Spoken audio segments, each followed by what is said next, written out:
Giugno 1941. Hitler lancia l'operazione Barbarossa. Le truppe naziste invadono le immense steppe dell'Unione Sovietica, incontrando la strenua resistenza dell'Armata Rossa. Ma c'è un nome che più di ogni altro terrorizza i tedeschi: Lyudmila Pavlichenka, in arte la Signora Morte, la spietata cecchina dell'esercito russo. La sua mira micidiale e la sua tempra d'acciaio sono l'incubo dell'asse.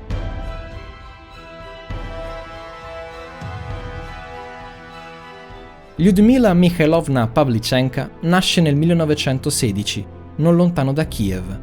Sin da bambina coltiva due grandi passioni, lo studio e l'attività atletica, quest'ultima frutto del suo carattere indomito e coraggioso. A 14 anni, con la famiglia, abbandona la provincia per la grande città, Kiev. Qui, mentre lavora come operaia, scopre una passione che le cambierà la vita. Inizia infatti a frequentare un club di tiro a segno, dove mette in mostra una mira e una freddezza micidiali. Nel corso degli anni, Lyudmila continua a perfezionare l'arte del tiro, ma la sua vera ambizione rimane un'altra: diventare un insegnante. Tanto che nel 1937 si iscrive alla facoltà di storia dell'Università di Kiev. La vita sembra andare nella direzione giusta, ma presto i suoi sogni di giovane studente dovranno fare i conti con la storia. È il 1941. La Germania di Hitler strappa i trattati e dichiara guerra all'Unione Sovietica. Inizia l'operazione Barbarossa. Lyudmila, cresciuta in una famiglia fedele al regime comunista, non può restare a guardare. Armata del suo coraggio e della sua grande esperienza nel tiro di precisione, imbraccia le armi e si arruola come volontaria nell'esercito dell'Armata Rossa.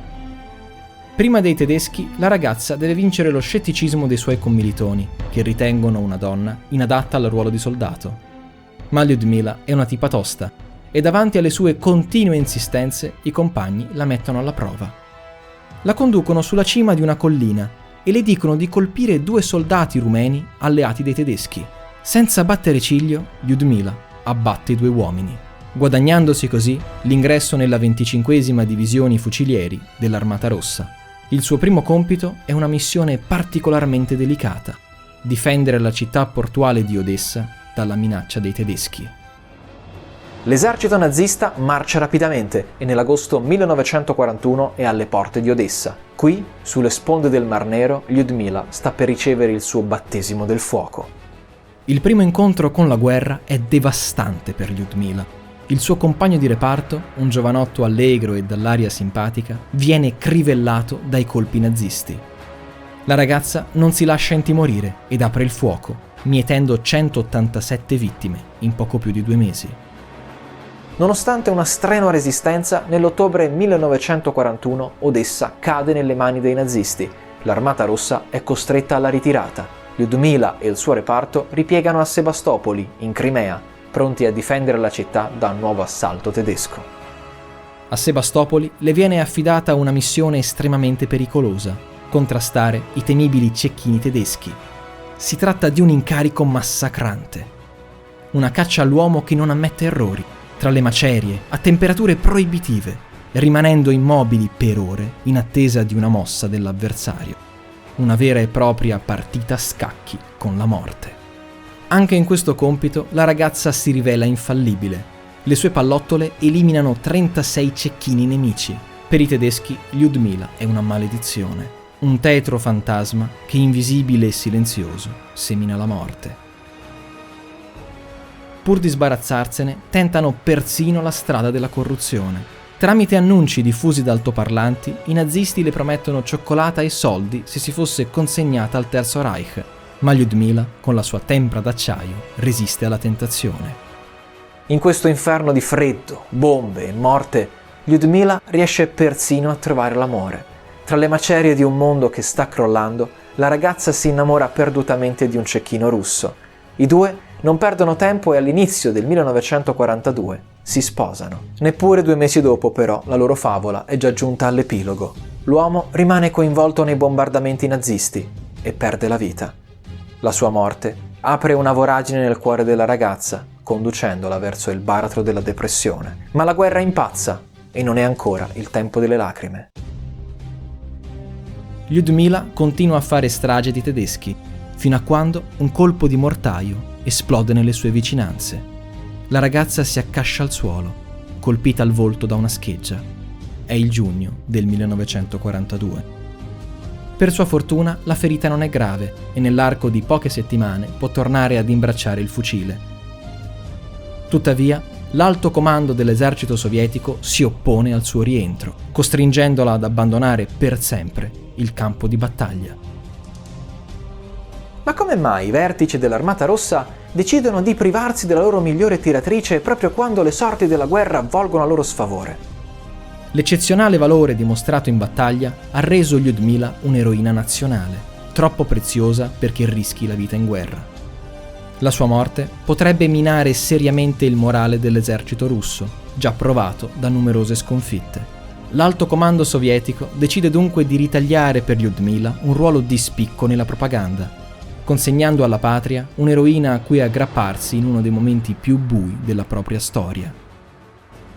Sul finire del 1942, Lyudmila è inviata in missione diplomatica presso la Casa Bianca. Alla presenza del presidente Franklin Delano Roosevelt e della moglie Eleanor, Lyudmila racconta l'inarrestabile avanzata del Terzo Reich. Le sue parole sono un gelido monito.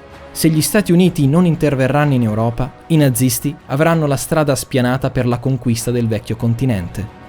La stampa statunitense accoglie freddamente la ragazza russa. I giornalisti, colti dalla novità di una donna in uniforme, si dimostrano più interessati a sapere quale smalto usi o se sia solita incipriarsi il naso prima di una battaglia.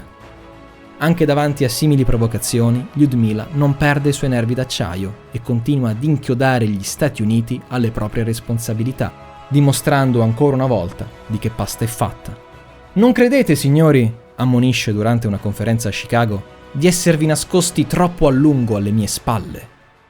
Я хочу сказать вам, что мы победим, что нет такой силы, которая могла бы помешать победоносному маршу свободных народов мира.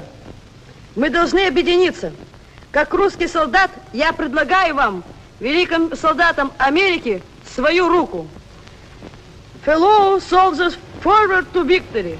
Persino davanti alla morte, Lyudmila pare non sentire i morsi della coscienza. Quando Eleanor Roosevelt le chiede quanti uomini abbia ucciso, la ragazza molto candidamente risponde: nessun uomo, solo fascisti, 309, a solo 26 anni.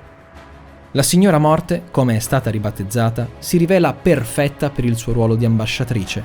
Con la sua testimonianza porta in alto il vessillo dell'Unione Sovietica e dimostra come nell'URSS anche le donne siano pronte a prendere le armi e a difendere la patria.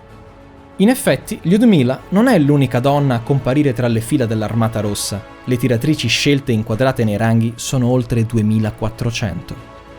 Una volta terminato il suo tour negli Stati Uniti, Lyudmila rientra in patria, desiderosa di rispolverare il fucile e tornare sul campo di battaglia.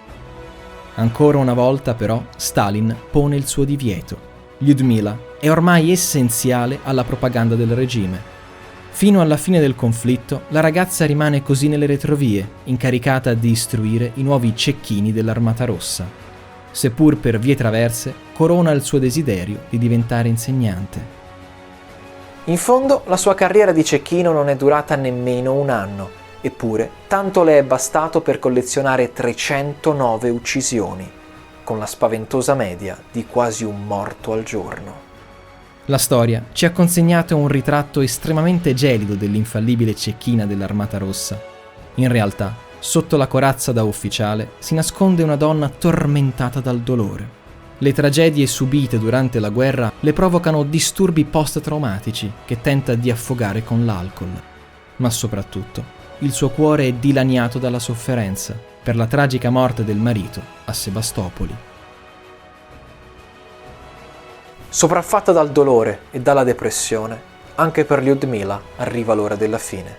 Neppure lei può sfuggire alla morte, che la coglie nel 1974, a soli 58 anni.